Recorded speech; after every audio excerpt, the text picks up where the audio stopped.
Amazon send a note to its workers saying they'll give them a transition period, and then from January 2025 they will have to be in 5 days a week. And Tabcorp sent an email to 1,500 of its Australian workers saying that their default position is for workers to be in 5 days a week. Now, both companies have said that they will give workers some flexibility if they have to work from home, but as a general rule, most people have to go in. And this, of course, follows other companies. For example, CBA recently told its staff they have to be in the office 50% of the time. And of course, we saw the New South Wales government tell public servants they have to go in 5 days a week. But the other side of that is that some companies are saying that they will still give workers the flexibility to be able to work from home. So, for example, we've seen Atlassian and Canva tell their workers that they have that flexibility. And in fact, these companies are reporting higher productivity by allowing their workers to have that flexibility. What working from home conditions is the Fair Work Commission currently considering?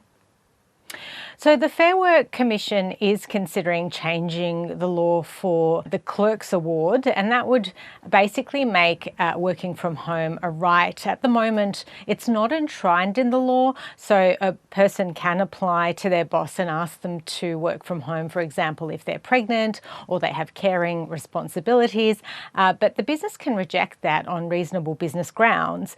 So what this would do for about 91,000 clerical workers, it would give them potentially the right to work from home, and that's if it gets enshrined in the law. Now, the Fair Work Commission had a hearing last Friday. They haven't yet announced what they will do, but you can imagine that this would have very big implications for other businesses, and that's what businesses are really worried about. They're worried about if this gets enshrined for the clerical workers, could it be extended to other businesses as well? And Nassim, we know CBDs and the commercial property sector have been struggling since COVID. Would forcing people back to work revive the sector? That's right. So, I mean, what we've seen pre-COVID in the data constantly is a drop in office vacancy rates. And those falls are particularly evident in the CBD areas of Melbourne and Sydney. And it doesn't just affect the landlords that lease out office spaces, it also affects small business owners. So business owners that have cafes, that have restaurants in the CBD are seeing a drop in business. So this certainly would potentially revive the CBD areas. But I think, this idea that we can go back to how things were pre-COVID is really challenging. I mean, people have really changed the way they work. Their mindsets have changed. The way they've set up to work from home has changed. They now have the systems, the mechanisms in place to be able to do it easily.